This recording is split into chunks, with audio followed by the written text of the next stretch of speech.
Les saludo con afecto, gracias por estar con nosotros. Muchas gracias por el favor de su atención. Ante la imposibilidad de hacer esta conferencia en un auditorio, como solemos hacer pues unas 4 o 5 veces al año que organizamos alguna conferencia y que tenemos, pues gracias a usted, un buen público, pues ahora no podemos acudir a algún auditorio para hacer esta conferencia, pero podemos usar las nuevas tecnologías y las plataformas digitales y entonces podemos entregarle esta conferencia a través de esta transmisión. Muchas gracias por sintonizarnos. Sea usted bienvenido. Hablemos entonces sobre las profecías y las previsiones en torno a esta pandemia ocasionada por el virus COVID-19 o coronavirus, como le han llamado. Tengo que aclarar la diferencia entre profecías y previsiones. No es lo mismo, como tampoco es lo mismo predicciones. Yo no pretendo predecir nada, pero sí puedo tener unas previsiones a partir de los conocimientos pues, en Sagradas Escrituras y también a partir de haber consultado a expertos en los siguientes 3 puntos. 1. Sagradas Escrituras, profecías, es decir, lo que desde la visión escatológica o apocalíptica podemos encontrar en las Sagradas Escrituras. 2. Lo previsible en la economía. En la economía mundial y en la economía mexicana también. Tengo que expresar mi agradecimiento a Bursamétrica, una empresa mexicana, y a su presidente Ernesto Farril, que nos proporcionó información para entregarle a usted. 3. Las previsiones en salud.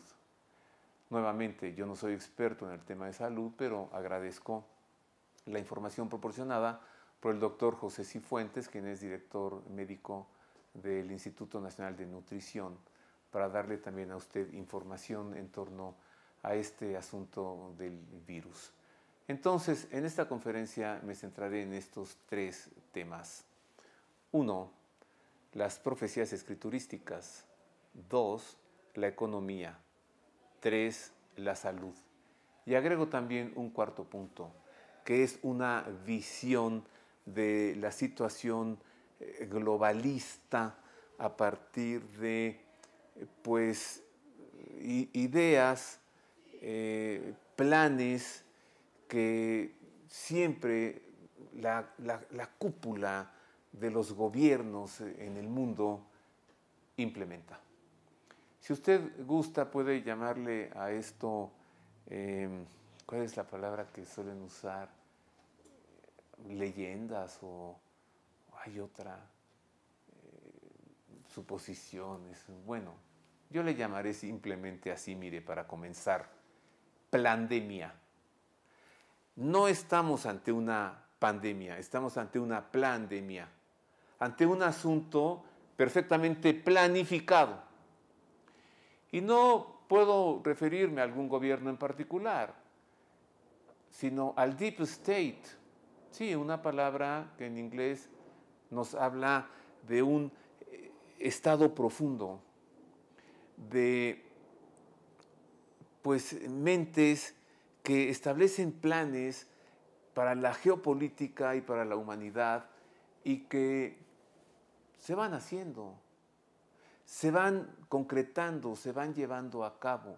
No son fantasías, simplemente hay que ver el mapa del mundo, cómo ha cambiado constantemente en los últimos meses, en los últimos años, en los últimos siglos, en los milenios.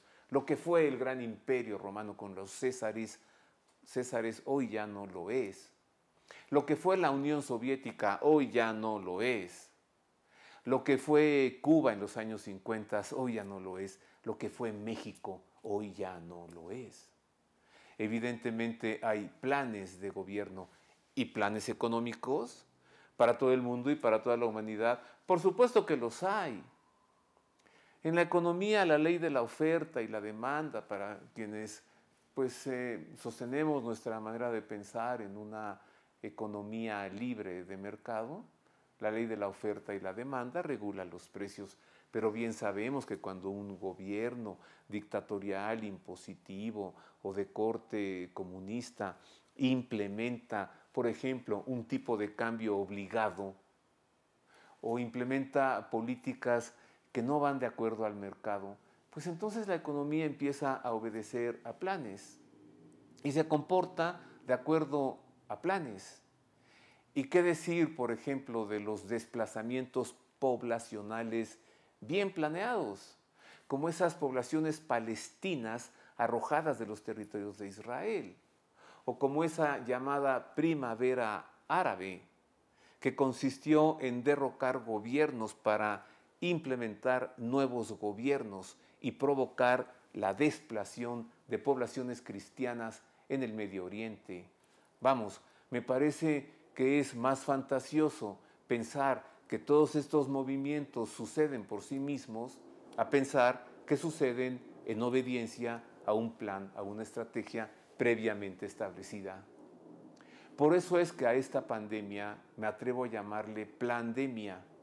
Y con esto no quiero decir que el virus sea artificial. No estoy diciendo que el virus no existe. Sí existe, es una realidad.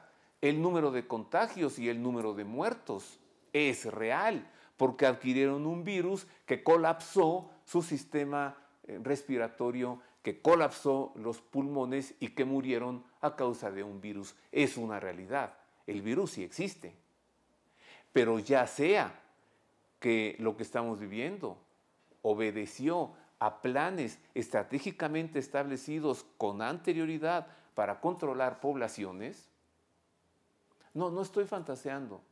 Simplemente un gobierno, el que usted quiera, de cualquier parte del mundo, que no tiene un plan para controlar a su población durante una catástrofe natural, durante una guerra o durante una situación como la que estamos viviendo, pues es un gobierno desobligado. Entonces, hay planes también para controlar a una población. Sea que anteriormente se tenían estos ensayos, o sea que a partir de un virus que provoca una epidemia y una epidemia que se convierte en pandemia, actualmente los gobiernos o una cúpula de gobierno o el Deep State están aprovechando la situación para establecer controles que irán más allá de lo que nosotros estamos viviendo hoy y más allá incluso de lo que previsiblemente podemos suponer. Eso es una realidad. Que se tiene toda una ingeniería científica para el conocimiento, para el manejo, incluso para el diseño de virus, es una realidad. Mire, simplemente le voy a poner un fragmento de un noticiario de la cadena televisiva RAI italiana, transmitida en el año 2015, hace 5 años, en donde se habla, adivine de qué, de un virus. ¿Adivine de cuál? Del coronavirus, hace 5 años. No le digo más, vea usted, por usted mismo, esta realidad ya se sabía hace 5 años. Scienziati cinesi creano un supervirus polmonare da pipistrelli e topi. Serve solo per motivi di studio, ma sono tante le proteste. Vale la pena rischiare? È un esperimento, certo, ma preoccupa tanti scienziati e un gruppo di ricercatori cinesi innesta una proteina presa dai pipistrelli sul virus della SARS, la polmonite acuta, ricavato da topi. E ne esce un supervirus che potrebbe colpire l'uomo, resta chiuso nei laboratori, ovvio, serve solo per motivi di studio, ma vale la pena correre il rischio, creare una minaccia così grande solo per poterla esaminare? Maurizio Menicucci. Vecchio quanto la scienza il dibattito sui rischi della ricerca. In fondo è il mito di Icaro che cade per avere sfiorato il sole con le ali di cera progettate dal padre Dedalo. Lo rilancia un esperimento realizzato in Cina dove un gruppo di studiosi è riuscito a sviluppare una chimera, un organismo modificato innestando la proteina superficiale di un coronavirus trovato nei pipistrelli della specie, piuttosto comune detta naso a ferro di cavallo, su un virus che provoca la SARS, la polmonite acuta, anche se in forma non mortale, nei topi. Si sospettava che la proteina potesse rendere l'ibrido adatto a colpire l'uomo e l'esperimento lo ha confermato. È proprio questa molecola detta SHCO14 che permette al coronavirus di attaccarsi alle nostre cellule respiratorie scatenando la sindrome. Secondo i ricercatori, inoltre, l'organismo, quello originale e a maggior ragione quello ingegnerizzato, può contagiare l'uomo direttamente dai pipistrelli senza passare per una specie intermedia come il topo. Ed è appunto questa eventualità a sollevare molte polemiche.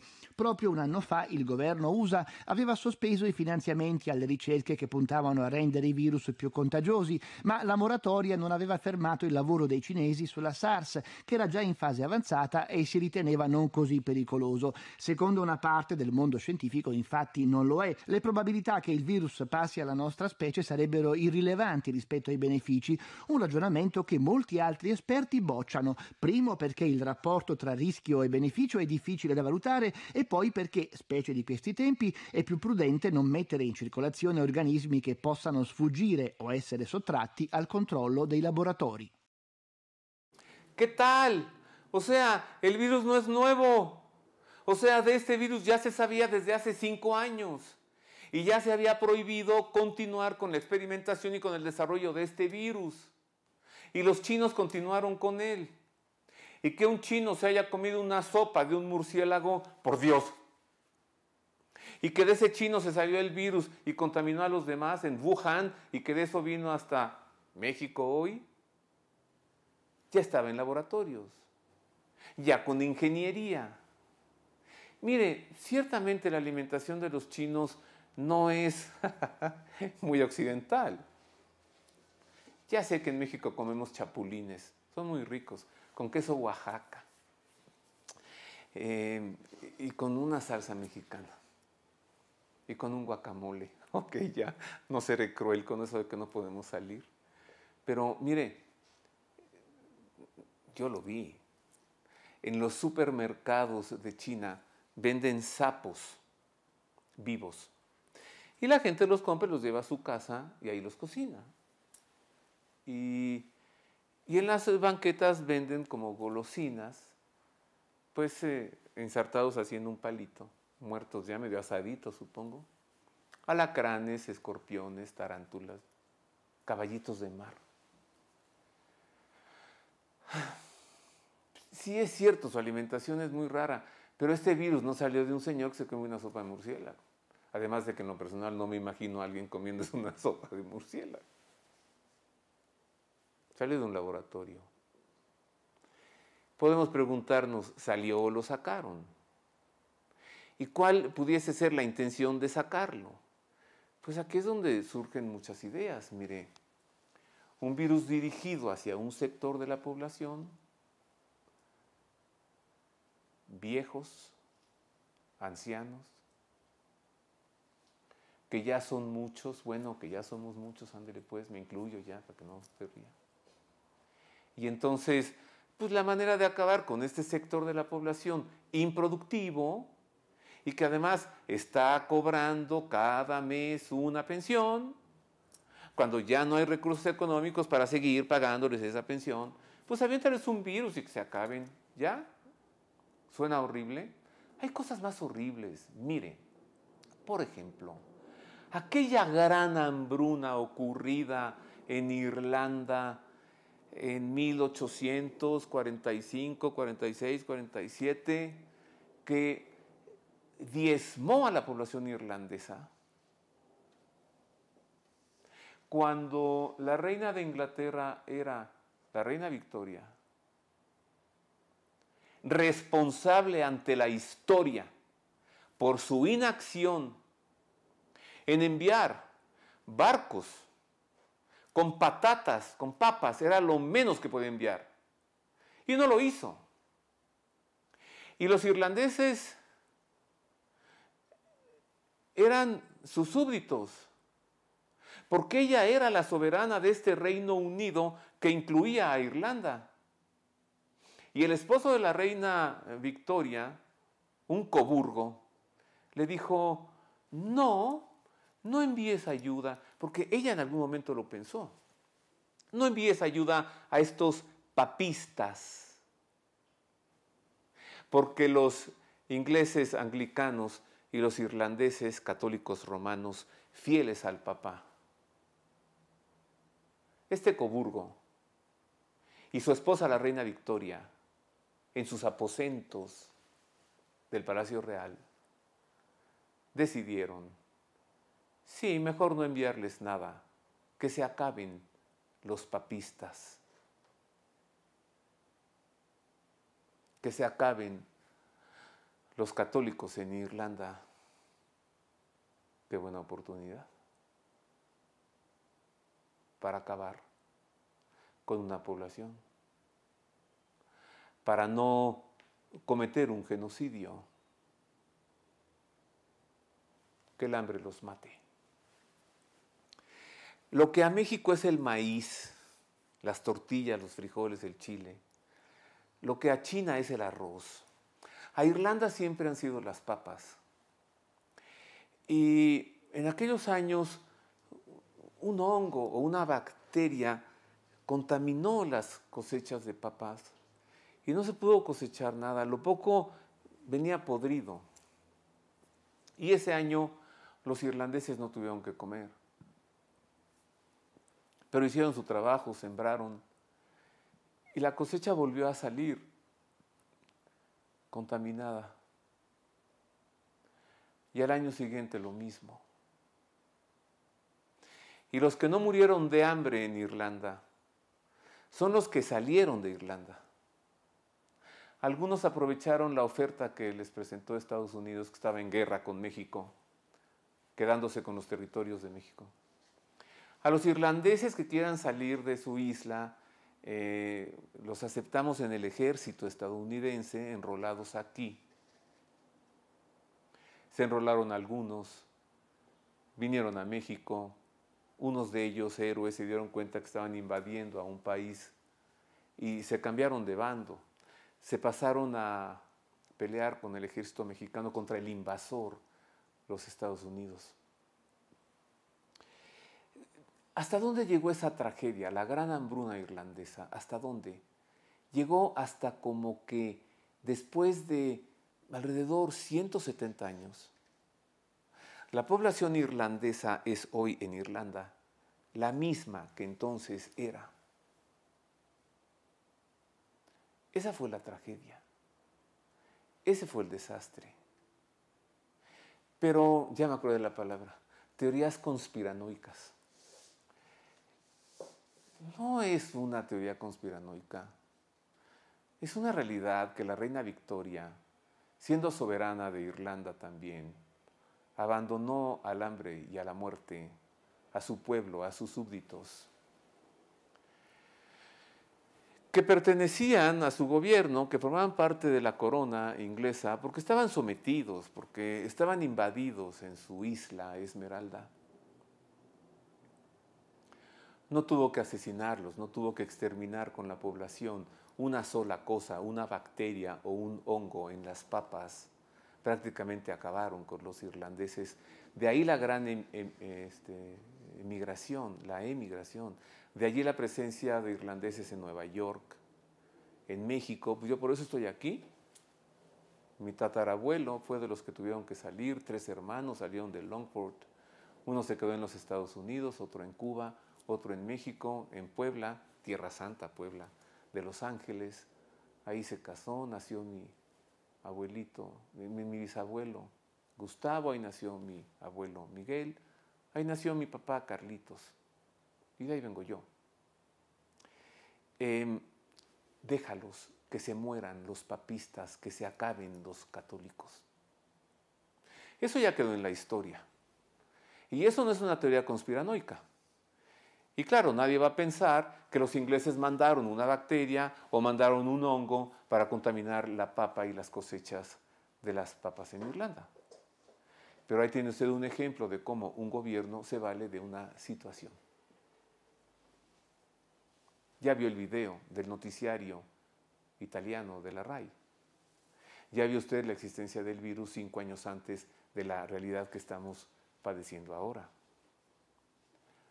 Ahora bien, a partir de esta realidad y a partir de que ya sabemos que el virus sí existe, como existieron las bacterias o los hongos en las papas de Irlanda, ahora que sabemos que sí existe una epidemia, que sí hay muertes de personas contaminadas con el virus, ahora que sabemos que sí es una realidad, que salió de China, que llegó a Italia, que se pasó a España, que llegó a México, a Estados Unidos les está yendo muy mal. Ahora que sabemos que esto es una realidad y que no es una cosa de ficción lo del virus, podemos hablar de la mano que mece la cuna, ¿por qué no? Yo ya cité a la reina Victoria, responsable de no haber enviado ayuda a los irlandeses. Ya hice responsable a su esposo, el Coburgo Este. No podemos hoy identificar rostros y nombres, pero sí podemos identificar una cúpula piramidal en los gobiernos del mundo, a lo que le llamé al comenzar esta conferencia el Deep State. Y podemos hablar también ya de una pandemia globalizante, no solamente un asunto de salud, sino ya de estrategias de gobierno en el mundo. Mire, el primer ministro de Inglaterra, otra vez Inglaterra. Por cierto, ¿qué nos han dado los ingleses en el arte? Shakespeare lo salva y ya. Bueno, yo meto a Arthur Conan Doyle por Sherlock Holmes, ¿no? Si no es por William Shakespeare, los ingleses en arte no le han dejado a la humanidad nada. De italianos puedo decir una lista inacabable. Miguel Ángel Buonarroti, Raffaello Sanzio, el Caravaggio, Brunelleschi, Gian Lorenzo Bernini, y me sigo y no acabo. Y de escultores, y de pintores, y de literatos. Porque que Inglaterra le haya dado al mundo el whisky, bueno, el whisky es escocés. Que Inglaterra le haya dado al mundo el té, bueno, el té es tailandés. Ya, que los Beatles, ok, estoy hablando de que los Beatles. Bueno, ok, que The Who, bueno, está bien. Pero los ingleses se han caracterizado por la esclavitud. Si hay población negra en los Estados Unidos, es porque los ingleses hacían incursiones a África para coger gente, encadenarla en los barcos, en los que moría, por cierto, la tercera parte de los que allí iban, y traérselos al continente americano como bestias. Esa es la esclavitud. Y si en Cuba hay población negra, es porque allá se hizo lo mismo. Y si en Brasil hay población negra, es porque los portugueses hicieron eso. Si en México no hay población negra, es porque aquí en México gobernaba la corona española con dos reyes, a quienes el Papa, de apellido Borja, por cierto, Alejandro VI, les puso el sobrenombre de reyes católicos, Fernando e Isabel. Ni se les ocurra esclavizar a nadie. No, Santo Padre, no, imposible. Cristóbal Colón regresó con varios esclavos y le dijeron los reyes: regréselos de inmediato, pídales perdón, déjenlos en donde estaba, restitúyales e indemnícelos, porque no se puede esclavizar a nadie, porque el Papa lo tiene prohibido. En México, gracias a la corona española católica, en México nunca hubo esclavitud y México nunca fue una colonia. México fue dignamente un virreinato con un virrey, destacado. Hay que decirlo, porque luego hay quien propone que nos tienen que pedir perdón a los pueblos originarios, con esa palabrita nueva, cuando los naturales de la entonces llamada Nueva España fueron liberados de toda forma de esclavitud. Sí, ya sé, que se hicieron abusos, sí, estoy hablando de esclavitud. Los ingleses, volviendo al tema y para cerrar esta idea, si algo han practicado, ha sido eso, la esclavitud. Y si algo han practicado también como una forma de gobierno y de sumisión y de vasallaje, es el imperialismo. Llevado de Inglaterra a los Estados Unidos. Ahí hay un deep state, queridos amigos. La figura que vemos en la Casa Blanca, la que esté en turno, sea Donald Trump, sea Barack Hussein Obama, sea George Bush, es la figura que vemos. Lo que no vemos es el deep state. Lo que no vemos es la presión ejercida sobre ellos por un deep state. Lo que no vemos es la intromisión y el control de las agencias internacionales, militares y del dinero, la banca.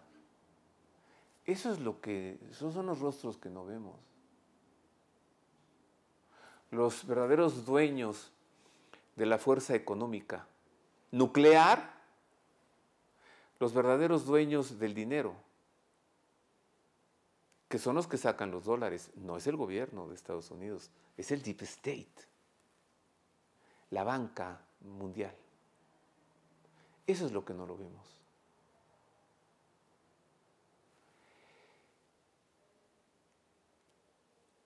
¿Qué puede venir?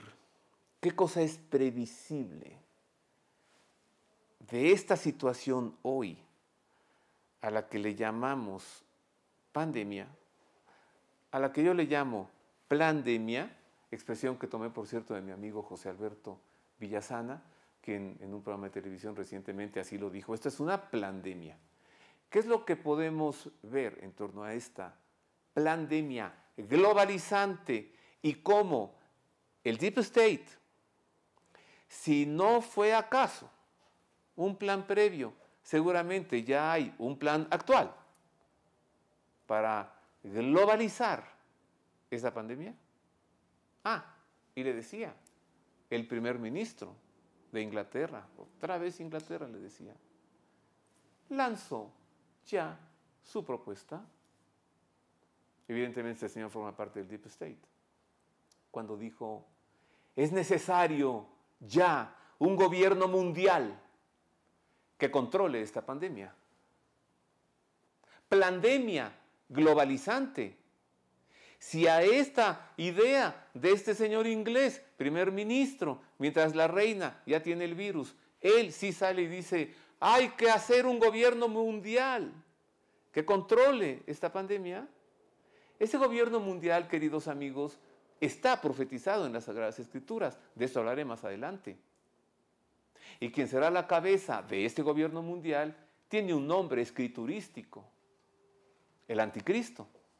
De esto hablaré más adelante. Pero mire usted la información que preparamos para usted a través de esta conferencia acerca de una plandemia globalizante. Por el manejo político mundialista del que es objeto la pandemia del coronavirus, es probable afirmar que la opinión pública está siendo víctima del esquema problema-reacción-solución para llegar a un objetivo predeterminado por quienes crean el problema y lo amplifican a fin de que de manera unánime se acepten las soluciones que se propagan, aunque la existencia del coronavirus es real. Este mecanismo de ingeniería social se aplicó a partir del 11 de septiembre de 2001, cuando al mundo se le hizo pensar que los ataques contra las Torres Gemelas fueron perpetrados por el grupo terrorista Al-Qaeda, aunque luego se supo que realmente fue patrocinado por las agencias de seguridad e inteligencia occidentales con el oscuro objetivo de imponer a todos la lucha antiterrorista con medidas de control en aeropuertos e Internet. A partir de 2001 se suprimieron libertades a cambio de seguridad. Ahora la reacción y solución será eliminar libertades a cambio de sanidad pública, para lo cual los gobiernos ya han impuesto medidas de tipo dictatorial sobre la población. Los escenarios de una pandemia provocada por cualquier tipo de virus ya fueron analizados y programados desde hace años, como lo refiere el documento de 2010 de la Fundación Rockefeller, y planeados en su manejo mediático en la reunión de Davos en enero de 2020. Incluso, el ejército chino ensayó simulacros para contener a la población desde antes de que apareciera el virus. Sin coronavirus, en 2020 habrá 60 millones de muertes por hambre, sarampión, diabetes, fumar tabaco, beber alcohol y consumir drogas. Pero esto no provoca pánico, como el que ya prevalece en el mundo por una sola causa, el virus COVID-19. Hoy se vive un temor deliberadamente inducido por motivos que no son del todo claros, posiblemente para colapsar economías y enriquecer a la cúpula piramidal del poder mundial. En lo individual, es preciso cuidar la economía personal y familiar, además de evitar toda posibilidad de contagio pandémico. ¿Qué tal? ¿No se acuerda?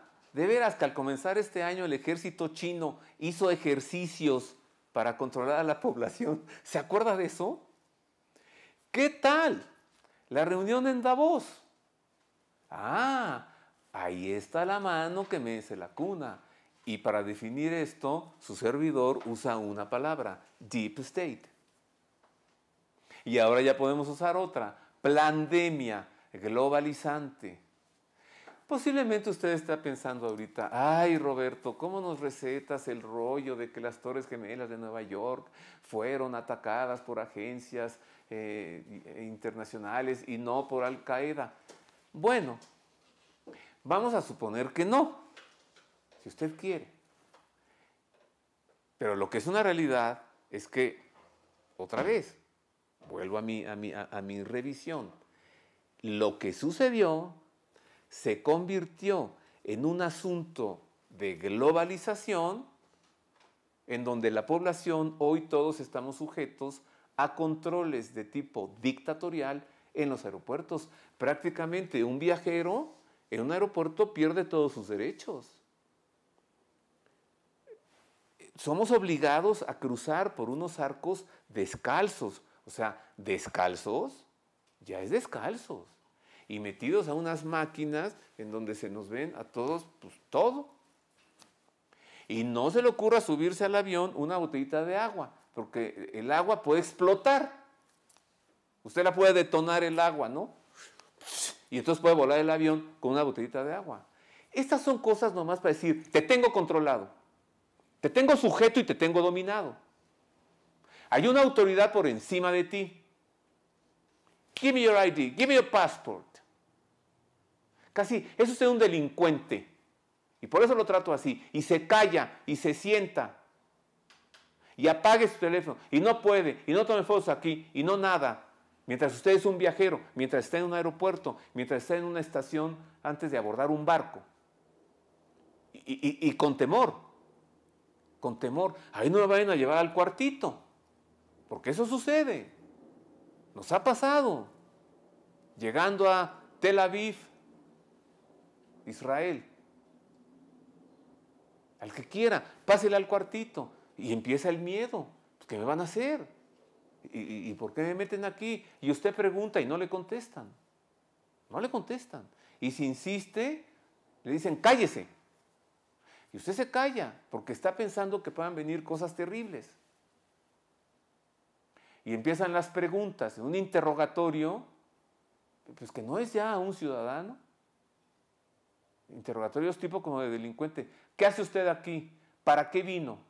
Y lo que uno como cristiano católico les dice es, vine a visitar los santos lugares. ¿A qué vino? vine al Santo Sepulcro de nuestro Señor Jesucristo y vine a Belén donde el niñito Jesús nació y quiero ir allí y arrodillarme y darle unos besitos y llorar en la piedra de la unción en el Santo Sepulcro y rezar en el cenáculo y renovar mis promesas bautismales en el río Jordán. ¿A eso vine? ¿A qué vino usted aquí? O sea, dan ganas de decirle, a ver, ¿a usted qué se le ocurre que vine yo a hacer a este territorio? Si no es recorrer los santos lugares, porque le recuerdo que soy cristiano, soy católico, no traigo mi fe de bautismo, pero créame, no hay otra razón. Y luego, y además no vengo solo, mire, vengo con otras 100 personas, porque venimos en un viaje como peregrinos todos. ¿A qué cree que venimos nosotros con estas viejitas, todos rosario en mano? Diga usted la verdad, ¿a qué vino? O de ahí encerrado, o regresado, o no puede estar, no puede entrar, o lo deportamos. Pues esto es pavor. O cuando está uno en algún aeropuerto también, aquí está el pase de abordar, aquí está el pasaporte, aquí está la visa, lo que quieran. Abra la boca, le toman la saliva, cierre la boca, cierre los ojos, cállese. ¡Ajá! Su pase de abordar tiene una letra de menos que en su pasaporte. ¡Ajá! Aquí en su pase de abordar hay un espacio de más. Aquí usted se llama María y aquí dice Ma. No puede usted abordar. Oiga, pero yo vengo a la Conchinchina y voy hacia la Conchinchina y ¿cómo voy yo a quedar aquí varado? Y total, pues el que imprimió el pase de abordar pues es otro. Pues yo qué, cállese. Y uno ahí con el pavor. ¿Me dejarán aquí? ¿Me regresarán? ¿Tendré que comprar otro boleto de avión? ¿O me meterán al cuartito? Ese es el trato hoy. Es la realidad. A partir de las Torres Gemelas de Nueva York. Si usted quiere, no aventaron los aviones, ándele pues. Si usted quiere, fueron terroristas, de verdad, un árabe maligno ahí. Si usted quiere, ándele pues. Pero lo que es una realidad es que a partir de ofertas de seguridad se han perdido libertades. Y agrego, trato digno, ya no decoroso, digno. Ya uno en un aeropuerto o en un avión ya no puede esperar un trato decoroso. Esperamos un trato digno y no lo recibimos. Ahora, a partir de esta pandemia globalizante, la propuesta, a partir de esta estrategia, problema, reacción, solución, pues será pérdida de libertades a partir de salud. Y por eso no estamos en un auditorio, en esta conferencia, con usted frente a un servidor, por eso estamos a través de un cristal de su computadora o de su globalizante teléfono. Por eso, a cambio de salud. Con la promesa de salud, te callas, te encierras.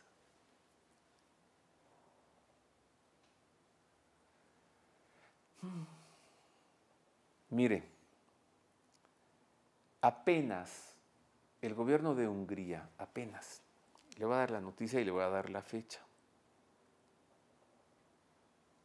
Y le voy a dar la fuente informativa. Publicado por Milenio, que hace muy buena labor informativa, por cierto. Ahorita lo encuentro. Espéreme, total, relájese, estamos con tiempo. No tenemos nada que hacer. Relájese. Espero tenerlo muy entretenido al menos. Por cierto, abrumador el intercambio de información, ¿no? Aquí está, mire. Milenio. Dice, el primer ministro de Hungría, Viktor Orbán, recuerde este nombre, Viktor Orbán, recibió luz verde del Parlamento para gobernar por decreto bajo un estado de emergencia. Ahí está, estado de emergencia. ¿Por qué? Porque hay un virus de duración indeterminada. y combatir el nuevo coronavirus. Ahí está el nombre. Lo que la oposición considera desproporcionado. ¿Sí? Digo, internamente, por el de los húngaros, ya se los cargó el payaso. La controvertida ley fue adoptada por 137 votos a favor de 53 en contra y entre varias cosas prevé, escúcheme lo que le voy a leer, prevé 5 años de prisión por la difusión de falsas noticias sobre el virus o las medidas de gobierno. 5 años de prisión en Hungría si usted escribe algo que sea diferente. Ya se me fue. Ay, Dios, ¿dónde está? Total, con calma, no tenemos otra cosa que hacer. 5 años de prisión por la difusión de falsas noticias sobre el virus o las medidas del gobierno. ¿De quién es el criterio? De Víctor Orbán. El criterio de decir que esta es una noticia real o que esta es una noticia falsa. Entonces, no se le ocurra a un húngaro mandar un WhatsApp ahí en su grupito, no se le ocurra a un húngaro sacar un tweet o hacer una conferencia como esta de un servidor, porque lo pueden meter hasta al bote durante hasta 5 años, porque el gobierno de Víctor Orbán ha decidido que lo que esta persona dijo o escribió es una falsa noticia sobre el virus o sobre las medidas del gobierno. Hoy en México nos cuestionamos mucho si nuestro gobierno está haciendo lo adecuado o no. Nos cuestionamos mucho, muchos. Allá en Hungría nadie podrá difundir como pues, las medidas del gobierno, nadie podrá manifestar su desacuerdo. Esto ya se llama totalitarismo, ¿eh? Difusión de falsas noticias sobre el virus. ¿De quién es el criterio? ¿De Víctor Orbán para decir esta noticia es verdadera o esta es falsa? Recuerda cuando esta tragedia comenzó en México, cómo nos dijeron a todos, no se den la mano, salúdense de lejecitos, solo con señas. ¿Se acuerdan? Y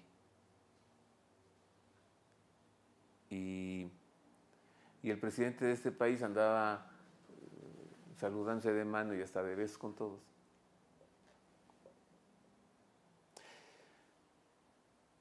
Y diciendo que es falso el contagio. O sea, ¿hasta dónde un gobierno puede decidir que algo es falso o es real?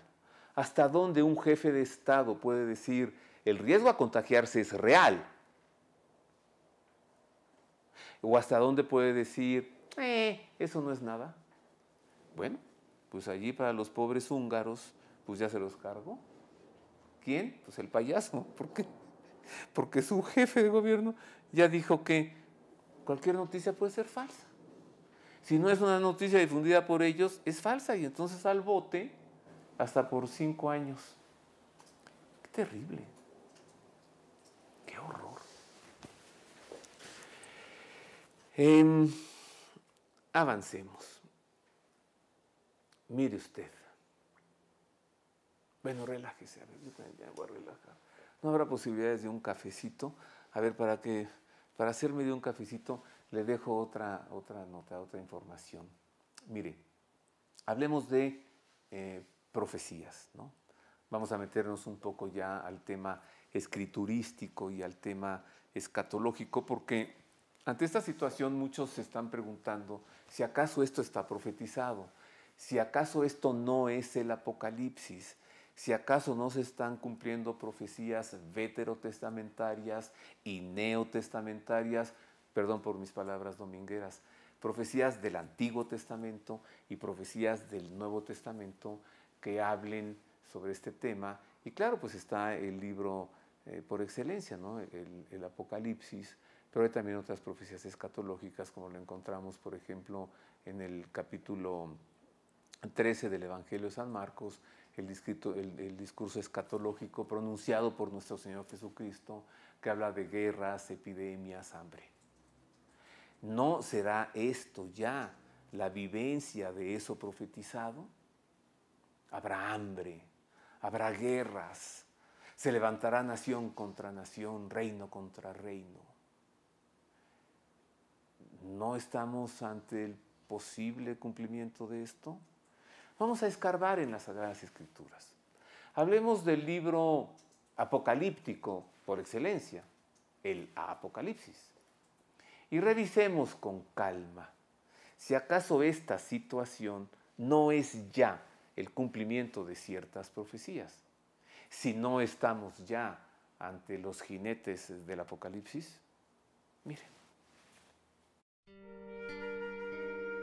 A las razonables suposiciones surgidas a causa de la pandemia del virus COVID-19 en torno al inicio de la gran tribulación profetizada por Cristo, o si esta pandemia es apocalíptica, o si el cierre de iglesias y la prohibición de misas públicas corresponden a la abominación desoladora del discurso escatológico pronunciado por Jesucristo, es preciso responder que no es así, aunque, en efecto, epidemias y plagas serán una señal en la gran tribulación, reveladas en el Apocalipsis como el cuarto sello, el caballo amarillo del cuarto jinete que representa epidemias, plagas, contagios y muerte.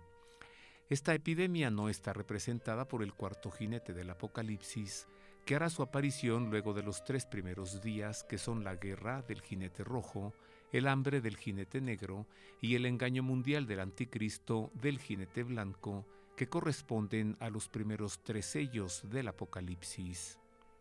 Jesucristo personalmente profetizó a sus discípulos que hacia el fin de los tiempos se levantará nación contra nación y reino contra reino, como señal de lo que será apenas el inicio o los dolores de alumbramiento, guerras descritas por el profeta Ezequiel, cuando Rusia y un grupo de países árabes se lancen contra Israel, como indicio de lo primero que habrá de ocurrir antes de que la gran tribulación empiece, y después aparecerán el hambre o crisis económicas y las plagas y contagios o epidemias como consecuencias de la guerra. Con respecto a la celebración de la Santa Misa, es el profeta Daniel quien revela que la supresión del sacrificio ocurrirá hasta 3 años y medio después del inicio de la gran tribulación, supresión que será perpetrada personalmente por el anticristo. Hasta ahora, los signos de los tiempos confirman que no ha comenzado aún el periodo predicho en el Apocalipsis, aunque sí son signos estos de la responsabilidad humana de una preparación espiritual para enfrentar los sucesos que ciertamente habrán de ocurrir.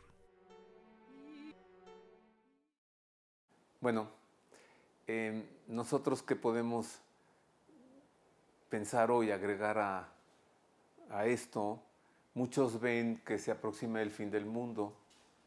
Por gracia de Dios todavía no es así. Mire, una profecía, tarde que temprano se cumple, o sea, se tiene que cumplir. Déjenme ponerme más cerquita de San José. Bueno, San José está aquí porque San José es patrono de la familia, es patrono del matrimonio, es patrono de la economía, es patrono de los migrantes, es patrono del trabajo y de muchas cosas más.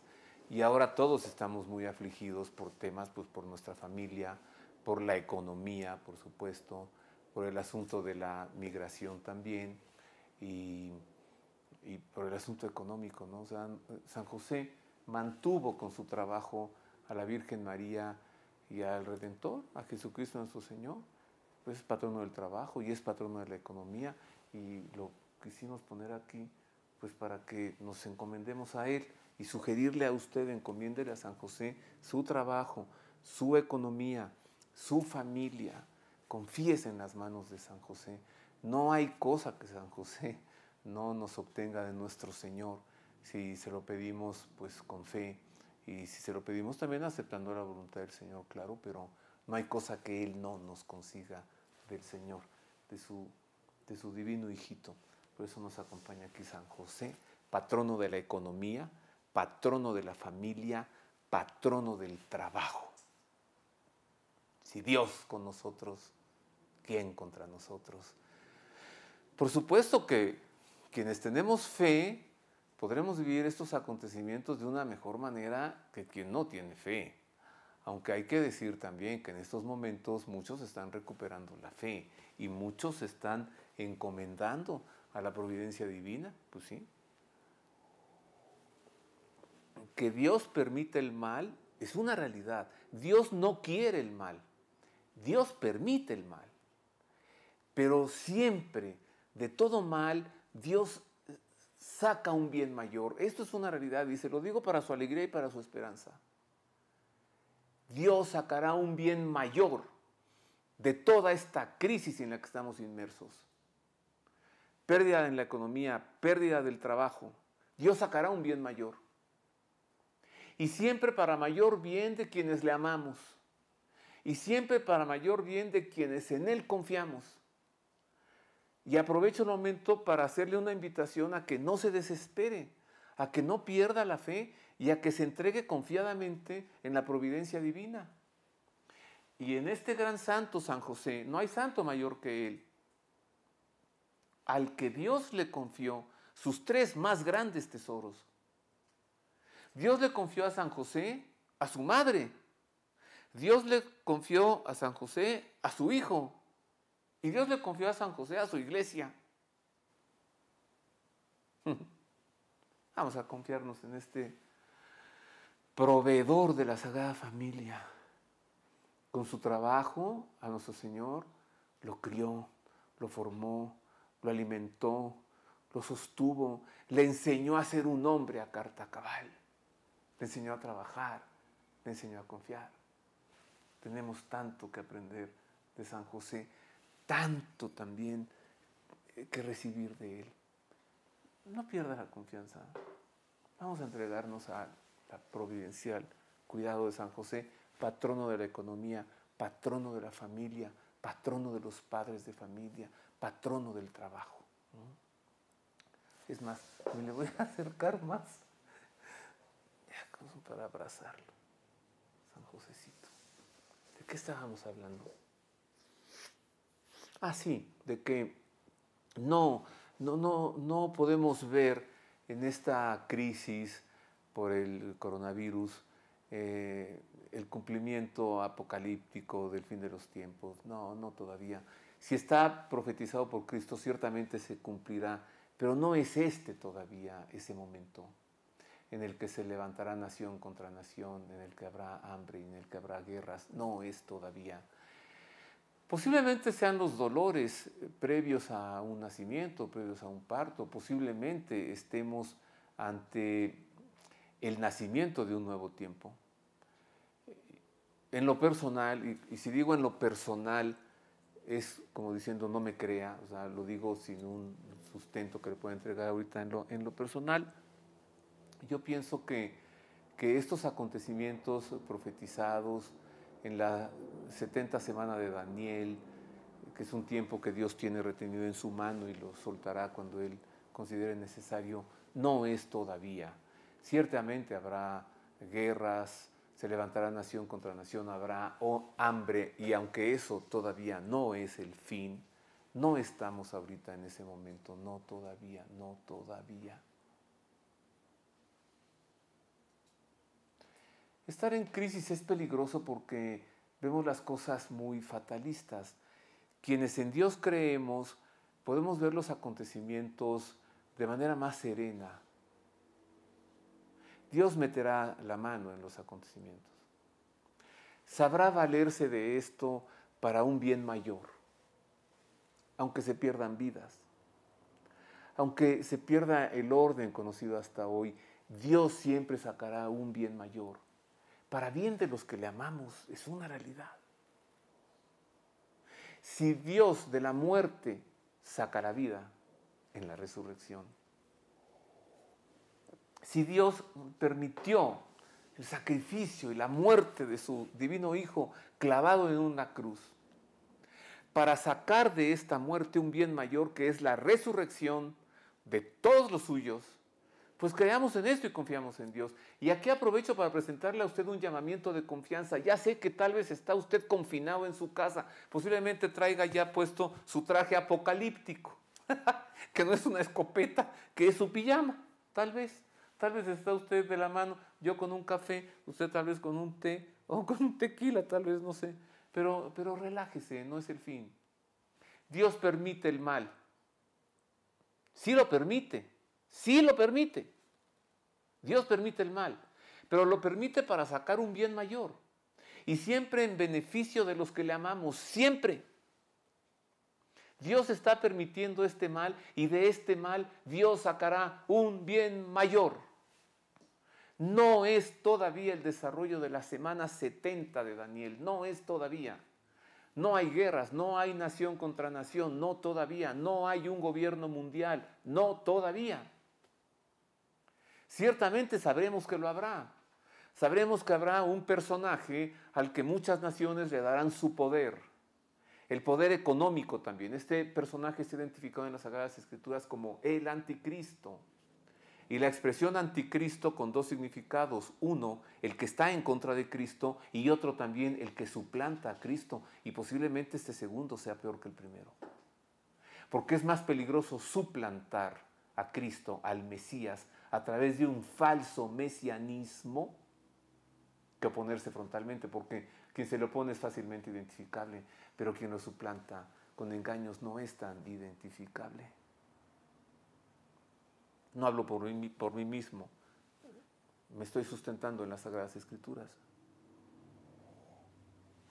Se levantará nación contra nación, habrá hambre, habrá guerra, habrá epidemias, es cierto, pero no es todavía este el momento.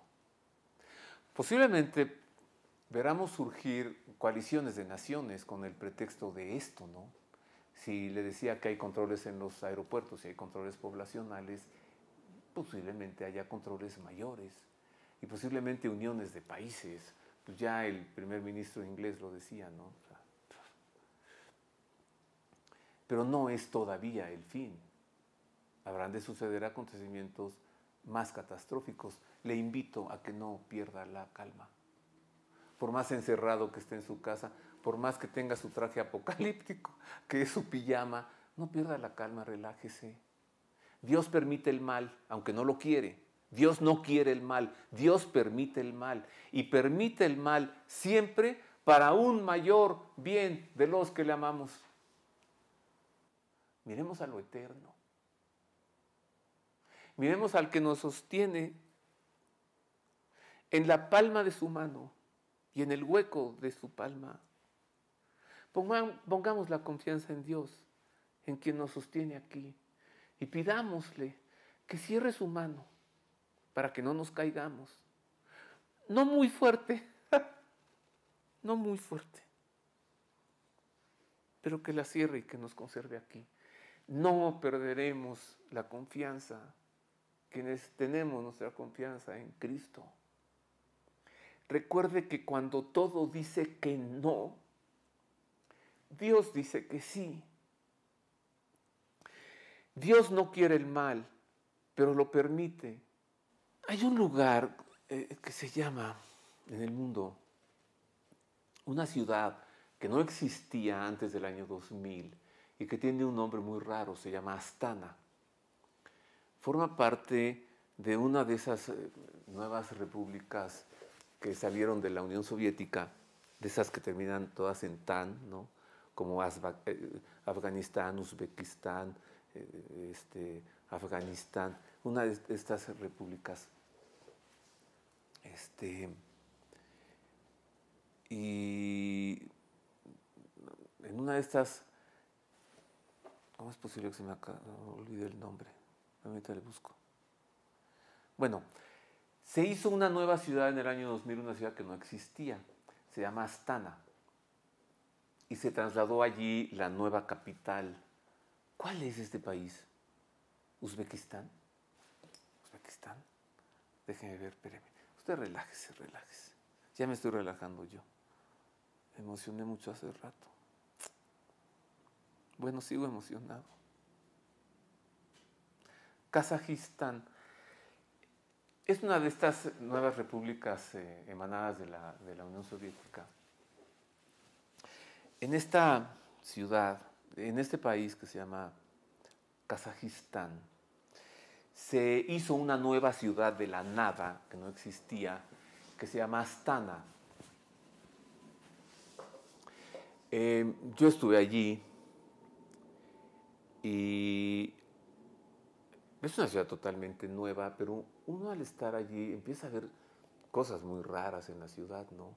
Por ejemplo, hay una gran pirámide de cristal. Gran, créame, gran, o sea, una enorme pirámide de cristal. ¿Y eso qué es? Pregunta uno. Ese es el Palacio de las Religiones. ¿What? Ese es el Palacio de las Religiones. Y uno puede entrar, y puede recorrerlo. Es un lugar rarísimo. Por dentro es todo negro, rodeado de escaleras. Cada tramo de escaleras tiene 13 escalones. Encuentra esoterismo usted por todos lados, comenzando por la forma del edificio, que es una pirámide. Y que todos los tramos de escaleras, todos tengan 13 escalones, bueno, pues no es que uno quiera ver cosas, es que ahí están las cosas, ¿no? Y claro, como la pirámide se va haciendo más angosta hacia la parte alta, pues para que sigan siendo siempre 13 escalones, pues primero son muy anchos y luego se van acortando conforme uno va subiendo. Es un edificio verdaderamente grande que en el subsuelo tiene un gran teatro.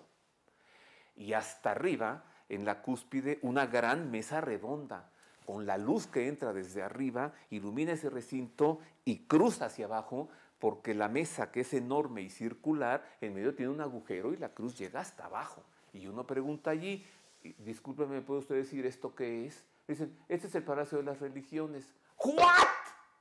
Ahí se le paran los pelos de punta. ¿What? ¿Ese es el qué? Ese es el Palacio de las Religiones. ¿Cómo que es el Palacio de las Religiones?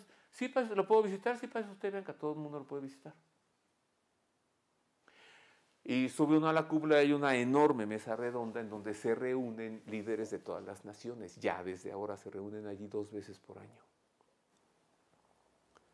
Y se le llama, adivine cómo se llama esa pirámide, el Palacio de las Religiones. ¿Qué es lo que se pretende que sea eso? Bueno, ya lo es, ¿no? Ya es el Palacio de las Religiones. ¿Y qué es lo que pudiera ser más adelante? Pues no se necesita tener más de 3 o 4 dedos de frente para darse cuenta que eso será nada menos y nada más que la sede mundial del anticristo. Y no son ganas de inventarse.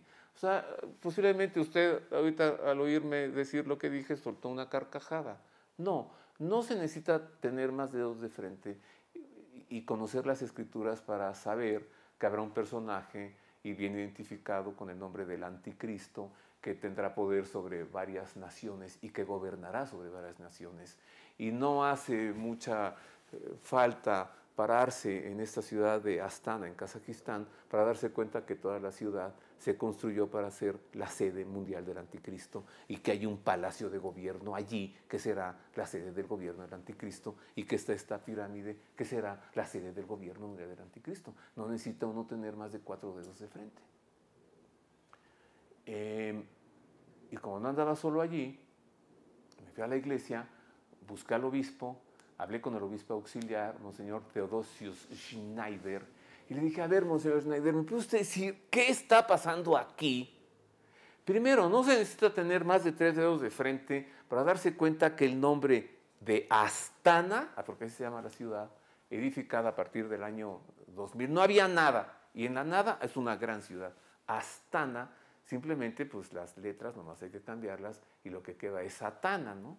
Y se lo dije a Monseñor Theodosius Schneider, platicando con él, le dije, oiga, el nombre es muy raro, Astana.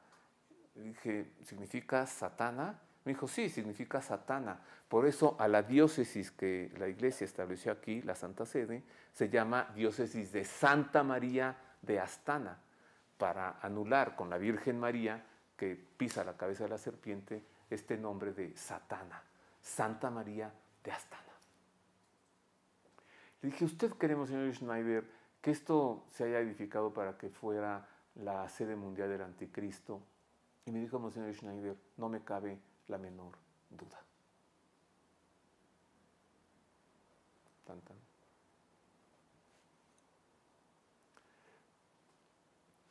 Hay una gran torre con una gran esfera arriba.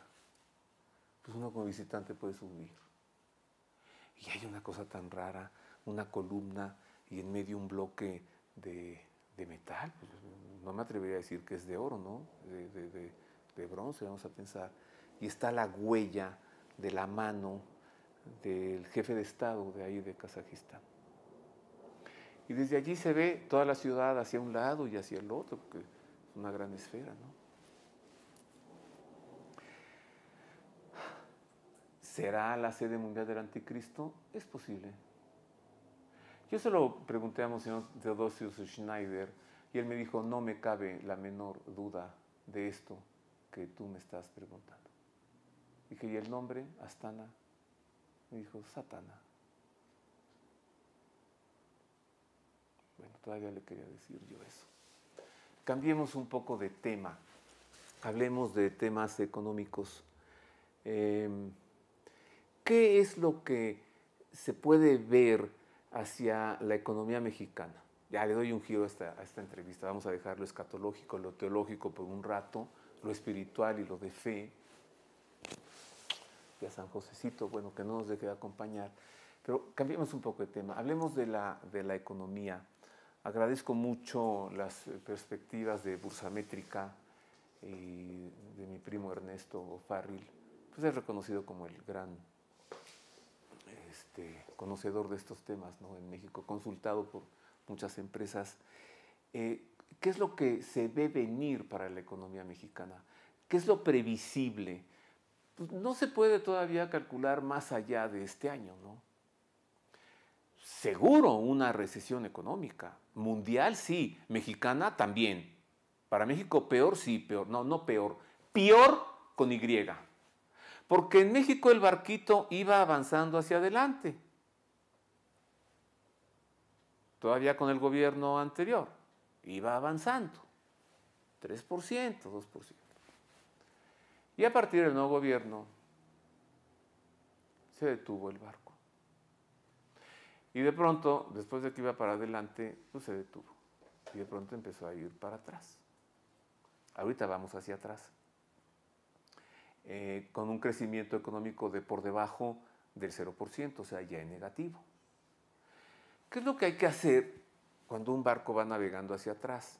Primero, hacer que se detenga. Esto sería volver de menos cero, en términos de crecimiento económico, de menos cero, el barco para atrás, detenerlo para dejarlo en cero. Y luego hacia adelante, para empezar un crecimiento, ¿no? Como el que traíamos de un 3%. Ahorita vamos hacia atrás. Con este asunto de la pandemia, pues iremos más atrás. Si acaso en las previsiones económicas, antes del asunto del virus eran necesarias acciones concretas y emergentes para detener el crecimiento en negativo, con esta situación, no vemos cómo se vaya a detener.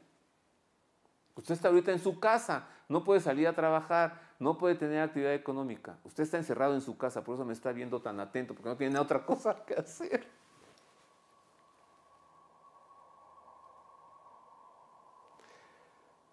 Puede disponer de sus ahorros, puede usar su tarjeta todavía, no sé. Pero esta situación económica seguirá hasta abajo. ¿Qué tan hasta abajo? Le voy a presentar la siguiente información. Agradezco mucho a Bursamétrica habernos proporcionado la información. ¿Qué es lo previsible en materia económica para este año? En donde le anticipo, la economía va a caer a un menos 7%. Este año. ¿Y el próximo cómo será? Bueno, le presento las perspectivas en la economía mexicana. La economía mexicana enfrenta la coincidencia de tres circunstancias que la podrían llevar a una recesión profunda de efecto prolongado en el tiempo: los efectos del coronavirus, la guerra de precios del petróleo y el estancamiento económico crónico resultante de la contracción en el gasto de inversión y la pérdida de confianza de los agentes económicos nacionales y extranjeros. La economía de México se encuentra en decremento a consecuencia de decisiones erróneas como la cancelación del aeropuerto de Texcoco, de las zonas económicas especiales del sureste y de la planta cervecera de Constellation Brands en Mexicali, crisis en el suministro de gasolinas, cancelación de la reforma educativa y varias iniciativas del partido Morena que dañaron la confianza de los agentes económicos, además de un subejercicio en el gasto público y el crecimiento de la inseguridad que explican la contracción de un 6% real anual en la inversión privada. Los precios del petróleo cayeron más de 30% y la mezcla mexicana de exportación de petróleo ha caído a un 70%. El tipo de cambio ya rebasó los 25 pesos por dólar y la inflación se mantiene a la alza. Es urgente un plan de emergencia económica de gran envergadura, además de lo que se deba afrontar para la prevención de la salud. ¿Qué tal? Esta es nuestra situación. Es previsible, no adivinable, no profetizable. Es previsible, a partir de expertos en economía, que la economía mexicana pasará del menos 0.5 en el que estamos hasta un menos 7%. O sea, es una caída brutal.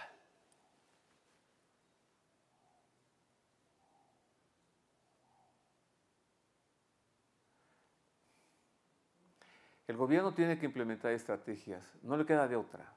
O sea, nuestra realidad no podrá ser la de antes. No podremos seguir gastando como antes. Muchas empresas caerán en crisis. Doy gracias a Dios que yo no me dedico al sector turismo, porque ahorita ya está seriamente afectada. Hoteles, restaurantes, ya no la ven venir. La crisis económica será brutal, es previsible.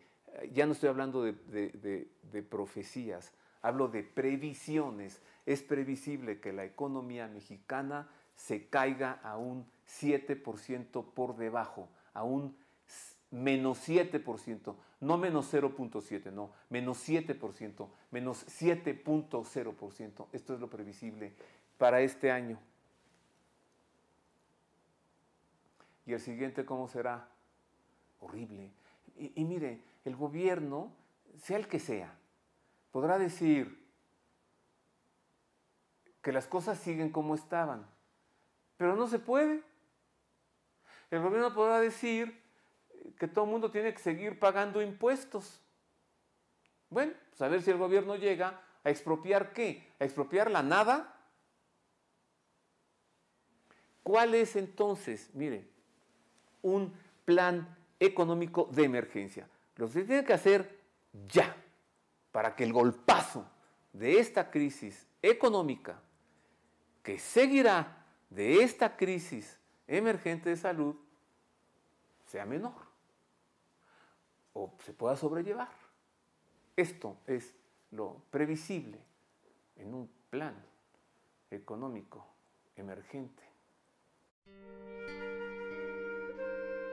Ante la inminente recesión en la economía mexicana, fruto de los efectos del coronavirus, la guerra de precios del petróleo y el estancamiento económico crónico, Bursamétrica propone el siguiente plan económico de emergencia. Política fiscal temporal contracíclica por solo este año.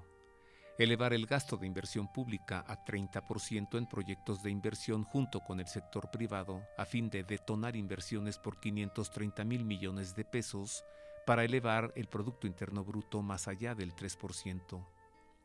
Programa de garantías de la banca de desarrollo para las pequeñas, grandes y medianas empresas, mediante bancos o intermediarios, para financiar deuda y capital por más de 700,000 millones de pesos.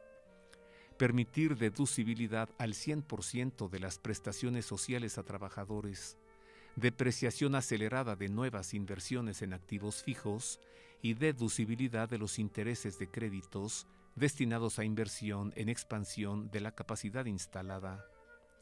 Facilidades para el cumplimiento de obligaciones fiscales y acelerar las devoluciones de impuestos como IVA.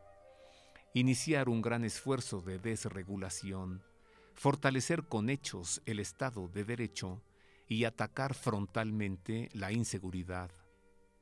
pagar de inmediato los adeudos pendientes a proveedores del gobierno federal y dependencias del sector público, respetar los contratos en curso en distintos ramos y actividades, e iniciar ya los trabajos para una reforma fiscal que incremente estructuralmente los recursos del Estado, pero que sea competitiva y amigable a la inversión y al empleo.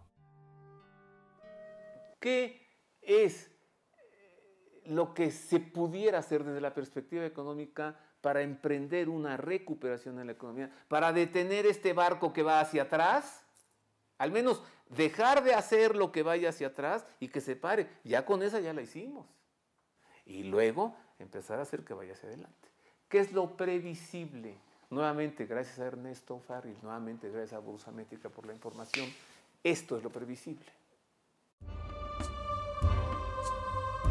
A consecuencia de la pandemia por el coronavirus, los mercados financieros globales ya dan por hecho una fuerte recesión en las principales economías del mundo. Prácticamente ya no hay duda de que nos hemos sumergido en una súbita contracción de la actividad económica de gran alcance. Los fuertes ajustes en el valor de los activos pueden tipificarse claramente como un crack global, con retrocesos de entre el 20 al 30% del valor inicial de las acciones o de los índices. Las preguntas ahora son: ¿de qué magnitudes son los impactos en las distintas economías? ¿Cuál puede ser la temporalidad del fenómeno? ¿Y cómo puede ser la recuperación? Las revisiones a los pronósticos que han venido publicándose recientemente son de miedo, pues los pronósticos de la economía global ya no son los mismos que al inicio del año. El Fondo Monetario Internacional pronosticaba un crecimiento de 3.4% para el Producto Interno Bruto global, pero ahora los pronósticos van del 2.4 al menos 1%. Para los Estados Unidos, JP Morgan pronostica una contracción del Producto Interno Bruto del segundo trimestre del menos 14% anualizado. Bank of America predice una caída del menos 13% para el mismo trimestre. Para todo el año se estima una contracción del Producto Interno Bruto del menos 0.8%. Los pronósticos para la zona euro también son terribles, particularmente para Italia, donde se estima una recesión del menos 5% anual. Como solución, los gobiernos han anunciado programas fiscales para prestar facilidades a familias y empresas y para impulsar la actividad económica tratando de paliar las heridas a los sectores afectados a fin de empujar la actividad económica. Después de una crisis y una recesión, que normalmente puede durar de 6 a 14 meses, las recuperaciones pueden adoptar 4 principales patrones de comportamiento. Esta crisis, provocada por pandemia, se caracteriza por ser un choque de oferta en la interrupción temporal de las cadenas de suministro. Hasta ahora, y en tanto que el gobierno de México no anuncie un programa fiscal de emergencia, no será posible detener la recesión ni comenzar la recuperación. Así que prevalece una pregunta todavía sin respuesta. ¿Qué estamos esperando? Bueno, pues eso es lo que se tiene que hacer para ir hacia una recuperación económica. Que cuánto tiempo nos va a llevar, solo Dios lo sabe. Esto es lo que se tiene que hacer. Agradezco mucho a quien me proporcionó información y estos datos, los profesionales, concretamente Ernesto Farril, mi primo. Gracias. Quería compartir con usted todas estas reflexiones, dejarle un mensaje de esperanza, explicarle un poco también esta realidad idiota que se nos ha venido encima, esta realidad absurda, esta mordida del mal, este ataque del mal sobre la humanidad. Contra toda esperanza, no perdamos la fe. Mantengamos la fe contra toda esperanza.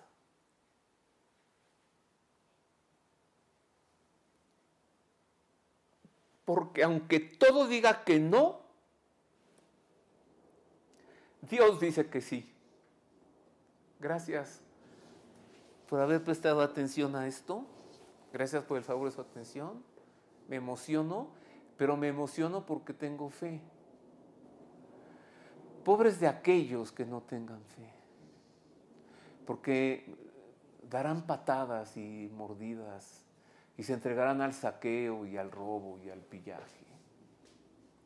Porque para el mal la solución es el mal. Y para el bien, aunque todo diga que no, Dios siempre dirá que sí. Gracias. Dios le guarde.